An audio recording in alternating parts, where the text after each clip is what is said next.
জুঁই ফুল গাছ কেমন সেজে উঠেছে দেখেছ? একটা দুটো করে তো হচ্ছিল, তারপরে যে কুড়ি হয়েছিল আমি জানতাম এই গাছে এইরকমই ফুল ফুটবে। 25টা মতন হবেই, এত ফুল ফুটেছে। দেখে নিশ্চয়ই বুঝতেই পারছো, পুরো গাছ ভরে ফুল ফুটেছে। আর ফুলগুলো দেখো কীভাবে মানে পুরোপুরিভাবে ফুটেছে, একদম কী বলার সেরকম এর সুগন্ধি ছড়িয়ে গেছে এই জায়গাটাতে। জুঁই ফুলের তো এমনি খুব সুগন্ধ হয়, আর একসঙ্গে এত ফুটেছে না যে তোমার পিছন থেকে নিচ থেকে শুরু করে কোথাও বাকি নেই, অনেক ফুল ফুটেছে আজকে। ভালো লাগে বেশ এরকমভাবে ফুল ফুটলে, গাছ ভরে। বেল ফুলও ফুটছে আস্তে আস্তে। এই যে এখানে পাতার আড়ালের নিচে এখানে এই জুঁই গাছটাতেও ফুটেছে, বড়ভাবে ফুটেছে দেখো। গাছ যদি তোমাদের আমি এর সুগন্ধিটা ফিল করাতে পারতাম, এখানে দাঁড়িয়ে আছি মানে পুরো মন জুড়িয়ে যাচ্ছে। সকালবেলায় এই সমস্ত গাছগুলো কেটে দিয়েছিলাম, তোমরা তো দেখেইছো। কাটার পরে সার ঠার দিয়ে, সার বলতে কি রাসায়নিক কোনো সার নয়, একদমই জৈব সার। সেই খোল ভিজিয়ে জল পচিয়ে, মানে খোলটা পচিয়ে দেয় ওর বাবা, দেখেইছো তোমরা। ওই সার পুরো মানে সকালবেলা ঘুম দিয়ে উঠে ছাদে এসে মনটা ভরে গেল। যদি এক মানে ফুলের যে হয় না বোকে, মনে হচ্ছে না সেরকম জুঁই ফুলের বোকে সাজানো। সব গাছগুলো কেটেছিল, এরপর নতুন ডালে। আর এই দেখো নয়নতারার গাছটা কেমন হয়ে গেছে, কি সুন্দর এটাও হয়েছে। ফুলের সাইজ এখনো সব ফুল ফোটে না, এই দুটো একটা করে ফুটছে, কিন্তু সাইজটা কত সুন্দর। এইটা অবশ্য সিজন, এখানে তো এরকমই ফুল ফুটবে।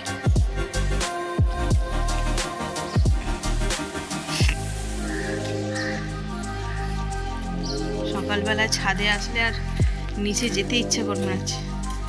এই দেখো এইখানে জারবেরা, শীতকাল চলে গেল, অবশ্যই এইগুলো শীতের জারবেরা নয় মনে হয়।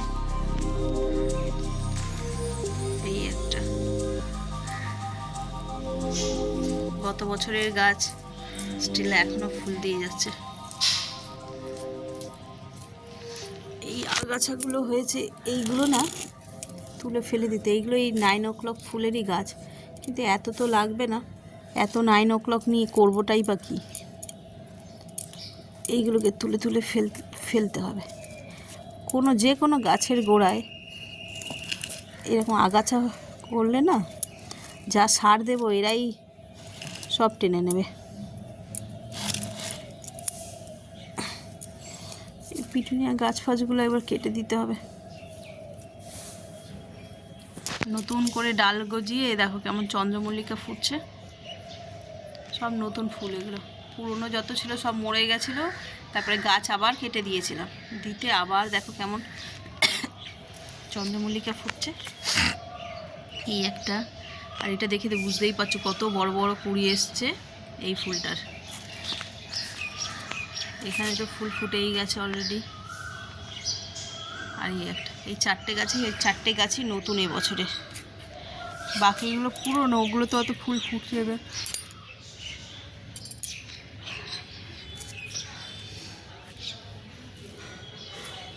ওইদিকে একটা বড় ফুল ফুটেছে আজকে, জবা ফুল।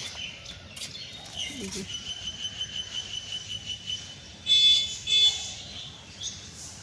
সূর্যটা দেখছো কেমন স্ক্রিনের মধ্যে সূর্যটা পড়েছে।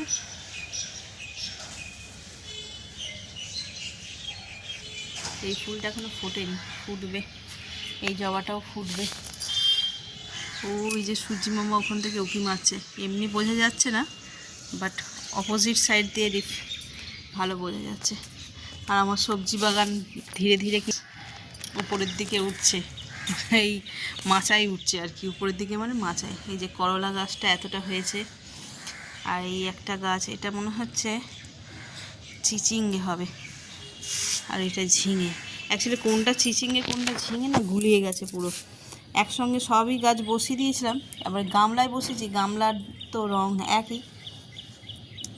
যেরকম করলা গাছটা ভেরিফাই করা যাচ্ছে যে ওটা করলা, মানে ভেরিফাই বলছি, আইডেন্টিফাই করা যাচ্ছে যে ওটা করলা, কিন্তু এইটা আমার মনে হচ্ছে এইটা চিচিঙ্গেই হবে। পাতাটা বেশ সুন্দর নরম, আর ওইগুলো কেমন খসখসের মতন। দেখি কি হয়, ফল হলে তবে বুঝতে পারবো।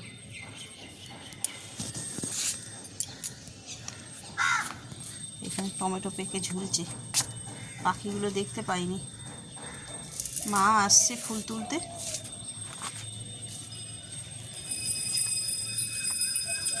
ফুল তোলা হয়ে গেলে টমেটো তুলে নিয়ে যাবে। রোজই দুটো একটা করে টমেটো তোলা হয়। টগর গাছটাও বেশ সেজে উঠেছে আজকে। গতকাল একটাও ফুল হয়নি, মাথায় বলছে এত কুড়ি একটাও ফুল কেন হয়নি।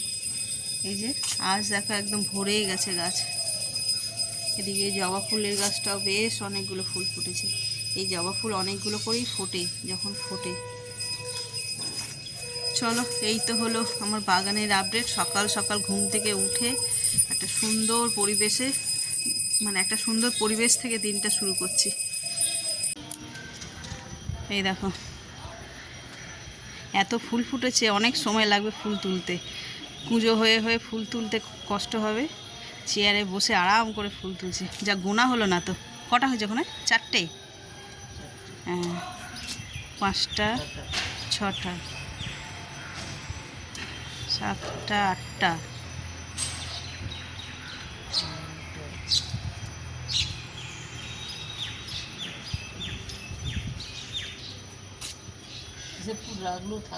না, মা একা পারবে না, আমি একটু হাত লাগাই, অনেক সময় লেগে যাবে। আর একসঙ্গে গোনাও যাবে না, এত ফুল ফুটেছে।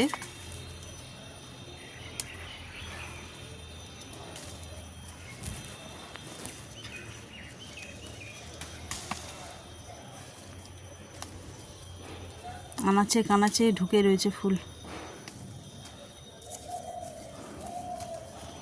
এই দেখো কি অপূর্ব লাগছে। মা এই যে এখানে তুলেছে।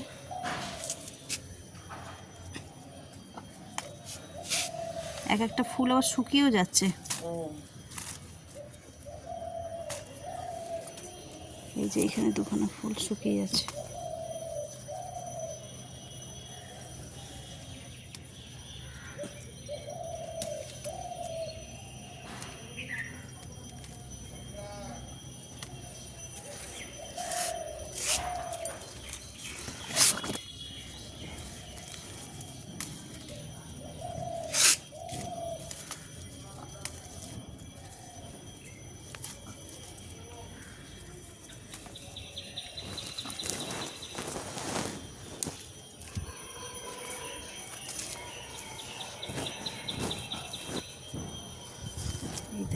অনেক ফুলও ফুটেছে।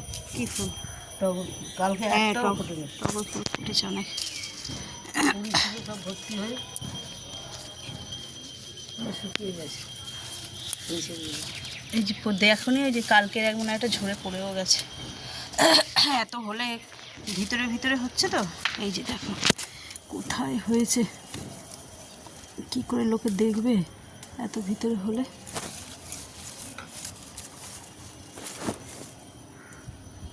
এক সাজি ফুল ফুটে গেছে। এবার এই যে বলছিলাম 3টে ফুল ফুটে গেছে, এই ডালটাকে কেটে দিতে হবে, তাহলে গিয়ে আবার নতুন ফুল ফুটবে ওতে।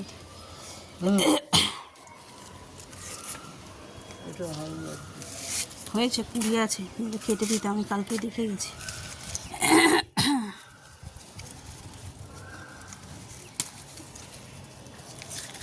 চল, বেল ফুল তুলে নিয়েছো?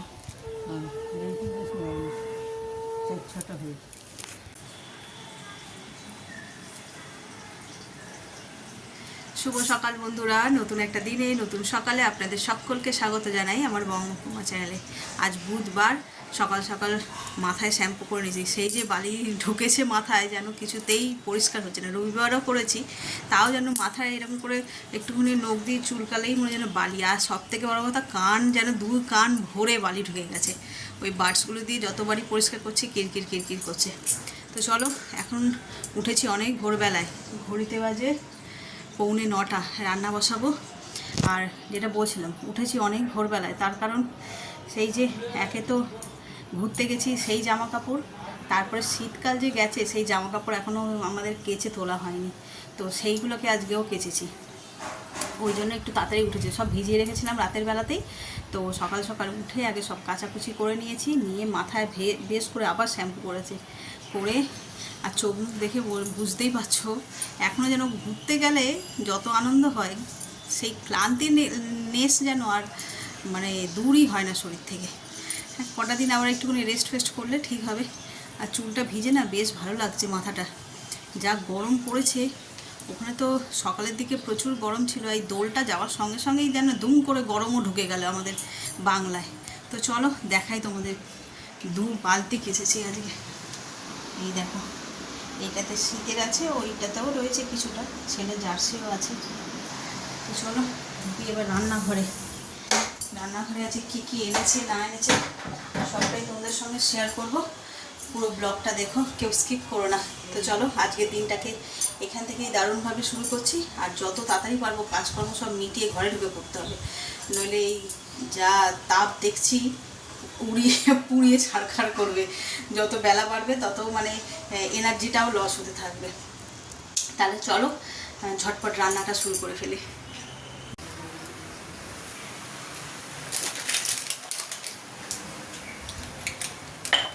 দেখো, বাজার দিয়ে আজকে নিয়ে এসেছে জ্যান্ত ট্যাংরা, একদম ডিম ভর্তি মাছগুলোয়, যেমন টাটকা তাজা তেমন ডিমে ভরা। চলো এইটাতে আগে নুন হলুদ মাখিয়ে নিই। গাছের টমেটো তুলে এনেছিলাম সকালবেলায়, সেইটা দিয়ে করবো ঝাল। একদম কাঁচা পাকা মতন টমেটো তো, ওগুলো একটু টক বেশি হয়, ওইগুলো দিয়ে ঝাল করবো। চলো মাছটা মাখিয়ে নিলাম।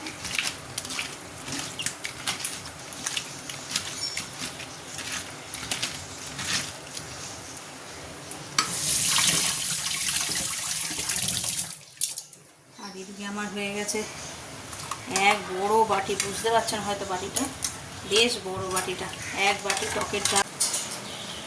এখানে বেশি করে লঙ্কা ভেজে নিয়েছি, যে নুন দিয়ে ডলে রেখেছি, পেঁয়াজ দিয়ে আলু ভাতে মাখা হবে। আর এখানে হচ্ছে রসুন ফোড়ন দিয়ে কলমি শাক, সবকটাই খুব পছন্দের খাবার আজকে। তো চলো মাছ কটা ভেজে নিই। আর এর আর ভিডিও করা যাবে না, এই যা দুমদাম বাজনা বাজাবে, আগে ভেজে নিই, তারপরে তোমাদের সঙ্গে শেয়ার করব কি করে রান্না করছি। এই দেখো মাছগুলো ভাজা হয়ে গেছে, আর তাড়াহুড়োর চোটে আমি বসিয়েও দিয়েছি, তোমাদের সঙ্গে শেয়ার করা হয়। ওদিকে টগরি এসে গেছে, ঘরদোরগুলো পরিষ্কার করতে হতো। এই যে এখানে বেশি কাঁচা লঙ্কা আর টমেটো বাটা দিয়েছি, আর কালো জিরে ফোড়ন, ব্যাস এই দিয়ে রান্না হয়ে যাবে। আর নামাবার সময় অল্প একটু সর্ষে বাটা দেবো। চলো রান্নাটা সেরে ফেলি, চটকা নুন হলুদ দিয়ে দিয়েছি।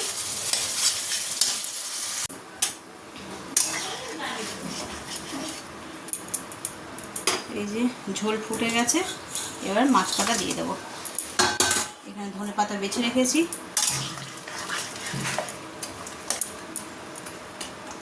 চল এটা একটা ফুটলেই অল্প একটু সর্ষে দেবো, দিয়ে নামাবো। 2000 years later. ঘড়িতে বেজে গেছে 8:30। তো সন্ধ্যেবেলা যখন চা করছিলাম তখন মটর সিদ্ধ করে দিয়ে রেখে এসেছি, হবে আজকে ঘুগনি। এর আগে একদিন তোমাদের মনে আছে কি জানি না, হয়েছিল কিমা কাণ্ড, মানে অফলাইনে আনতে ভুলে গেছে। সেদিনকারও ঘুগনি হওয়ারই কথা ছিল, আর মেজদাকে বলেছিলাম যে একটুখানি কিমা নিয়ে আসতে, তো যথারীতি ভুলে গেছে, তার জন্য অনলাইনে আনিয়েছিলাম। অনলাইনে আবার সেই কিমাটা মানে কি বলবো, খুলতে না খুলতেই নাকে এত বিচ্ছিরি একটা পচা স্মেল ছেড়েছিল যে সেটা কন্টিনিউ মানে রান্না করা যায়নি, ফেলে দিয়েছি।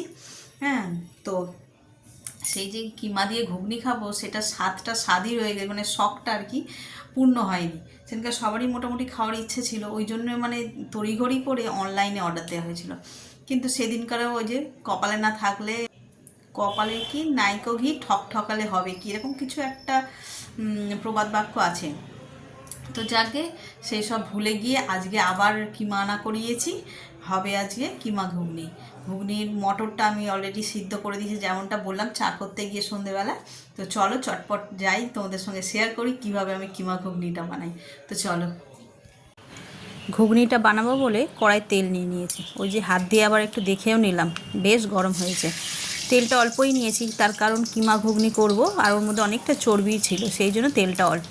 প্রথমেই ফোড়ন দিলাম তেজপাতা, শুকনো লঙ্কা আর গোটা জিরে দিয়ে, তারপরে পেঁয়াজটা দিয়ে দিলাম, দিয়ে বেশ ভালো করে নাড়াচাড়া করে পেঁয়াজটাকে ভেজে নিতে হবে লাল লাল করে। দেখো পেঁয়াজটা লাল হওয়ার আগেই অল্প একটুখানি নুন আর হলুদ দিলাম। নুনটা দিলে কি হয়, পেঁয়াজটা খুব তাড়াতাড়ি মেল্ট হয়ে যায়। তো চলো এবার এটাকে খুব ভালো করে মিশিয়ে নিই। এই যে দেখো পেঁয়াজটাও ভাজা হয়ে গেছে, তেল ছেড়ে দিয়েছে, আর এখানে কিমা ভালো করে আমি পরিষ্কার করে রেখেছি। আর কতটা এনেছে দেখো, বলেছি 300 গ্রাম আনতে, সব মিলিয়ে মিশিয়ে এক গাদা এনে দিয়েছে 500 গ্রাম। মটর আমার 300, কিমা এনেছে 500। ঢাকের চেয়ে বাজনা বেশি বলে না, সেই হয়েছে কথা। তো চলো এনেছে যখন, তো মন্দ তো কিছুই নয়, এইটা খেতে কার না ভালো লাগে বলো। এটাকে এখন ভালো করে কষিয়ে নেবো, মানে একটু ভাজা ভাজা করে নেবো। এখনই কিন্তু সব মশলা দিয়ে দেবো না। এই যে দেখো ভাজা ভাজা হয়েছে, এবার আস্তে আস্তে সমস্ত গুঁড়ো মশলাগুলোকে দেবো। হলুদ আগে দিয়েছিলাম, কিন্তু আর একটু পরিমাণে লাগবে, সেই জন্য হলুদ, লাল লঙ্কার গুঁড়ো, ঝাল লঙ্কার গুঁড়ো, আর যেহেতু মাটন একটুখানি জিরে আর ধনে গুঁড়োও দিয়েছি, দিয়ে ভালো করে আগে ভেজে নেবো মশলাগুলোকে। দিয়ে এখনও কিন্তু বাটা মশলা বাকি আছে, এইটা দিয়ে আগে ভালো করে নাড়াচাড়া করে এই মশলাটাকে ভেজে নেব। তারপরে এই যে বাটা মশলা, এতে আদা, রসুন, কাঁচা লঙ্কা, টমেটো সব একসঙ্গে বেটেছিলাম, সেটা দিয়ে নেব। ওই একেবারে মাটন যেভাবে রান্না করে সেইভাবেই রান্না হবে, শুধু মাটনের টুকরোগুলো বড় থাকে আর কিমারগুলো ছোট। তো চলো এটাকে আগে ভালো করে কষিয়ে নিই লাল লাল করে। এই দেখো পরিমাণে কমে গেছে, আর এই তোমার কি বলে চর্বিগুলো গলেও গেছে। তো এখন আমি দিয়ে দিলাম মটরটা, সিদ্ধ করে রেখেছিলাম সন্ধেবেলাতেই, তো খুব ভালো সিদ্ধও হয়েছিল। আর কিমা দিয়ে ঘুগনি করলে না একদম গলে যাওয়া মটরে ভালো লাগে না, একটু গোটা গোটা থাকলে ভালো লাগে খেতে। তো ভালো করে একটু কষিয়ে নেব, নিয়ে আর তেমন কিছু দেওয়ার নেই। এই দেখো যেরকম গন্ধ ছেড়েছে আর তেমন রঙও এসেছে, মানে কি বলে যাকে রূপে গুণে লক্ষ্মী বলে না, তেমনই। তো এটাকে আরেকটু সুন্দর করার জন্য আমার ওই হোমমেড আছে কি বলে শাহি গরম মশলা, এই যে শাহি গরম মশলা দিয়ে দিলে ব্যাস রান্না একদম ডান। আমি এখন এডিট করতে করতেই আমার এখনই জিভে জল চলে আসছে। আর সবাই মিলে খুব আনন্দ করে খাওয়া দাওয়া করেছি, যেহেতু অনেক প্রতীক্ষার ফল। এর আগে একবার ওই কিমাকাণ্ডের জন্য আমরা খেতে পারিনি, তো এবারে খুব মজা করে খাওয়া দাওয়া হয়েছে। খাওয়া দাওয়া সব ডান, ওষুধও খাওয়া হয়ে গেছে, আর কিচ্ছু ভিডিও করা হয়নি। খাওয়ার মানে কি বলবো, রান্না হয়েছে, বাটিতে পড়তে দেরি, ক্যামেরা করবে সব ভুলে গেছি। দারুণ হয়েছে খেতে, আর দারুণ হওয়ার কারণটাই হচ্ছে মাটন। তার কারণটা কি জানো, 300 মটর ভিজিয়েছিলাম ঘুগনি করব বলে, আর মেজদাকে বলেছি যে 300 মতন কিমা নিয়ে আসবে। উনি সব মিলে কিমা চর্বি টর্বি মিশিয়ে 500 নিয়ে এসেছে। মটরের চেয়ে মাটন কিমা বেশি হয়ে গেছে, তোর তো ভালো লাগারই কথা তাই না। তো যাই হোক খাওয়া হয়ে গেছে, আর এবারে অনেক মানে পরপর মাটন খাওয়া হয়ে যাচ্ছে, এবার একটুখানি কন্ট্রোল করতে হবে। দীঘাতে খেয়েছি, দীঘা থেকে ঘুরে আসলাম শুক্রবার, আবার সানডেতে, আবার আজকে বুধবার, মানে পরপর এইভাবে মাটন খাওয়া হচ্ছে। এখন আর মানে টোটালি মাটন বন্ধ, সেই যদি হয় আবার পয়লা বৈশাখেই দেখা যাবে। তো চলো মানে দীঘার সমস্ত ব্লগ শেষ, মানে দীঘাতে দেখানোর মতন আর কিছু নেই, যা ছিল সব দেখানো হয়ে গেছে। এবার নর্মাল ভিডিও আসবে, আর এই বুধবারের ভিডিওটা যে কবে গিয়ে পোস্ট হবে তার কোনো ঠিক নেই। তার কারণ হচ্ছে দীঘার মানে পর্ব হিসাবে ভিডিও দিতে দিতে অনেক দিন পেরিয়ে গেছে, তো ডেট ওয়াইজ আর ভিডিও হয়তো যাবে না। তো আবার নর্মাল হতে কটা দিন সময় লাগবে, দেখি এই ভিডিওটা কবে পোস্ট করি। তো তারপরে ডেট ওয়াইজ ভিডিও, মানে দিন ওয়াইজ ভিডিওগুলো সব যাবে। তো চলো, দীঘার ভিডিওতে অনেক ভালোবাসা দিয়েছো, বেশ ভালো লেগেছে। খালি বাড়ির ভিডিও, তারপরে তো টুকটাক পুজো পালা যেরকম হয় আমার ঘরে 12 মাসে 13 পার্বণ, সেই সব তো রয়েছে। তারপরে আরও দুটো ভালো ভালো ব্লগ আসতে চলেছে, সেটা কবে আসবে বা কবে পোস্ট করব জানি না, তবে আসছে, খুব শীঘ্রই আসছে। তো এই ভিডিওটাকে এই পর্যন্তই রাখছি। যদি কিছু ভালো লেগে থাকে তাহলে please like, comment, share and subscribe. সকলে ভালো থাকবেন, সুস্থ থাকবেন। আগামীকাল আবার একটা নতুন দিনের সঙ্গে দেখা হচ্ছে। Good night.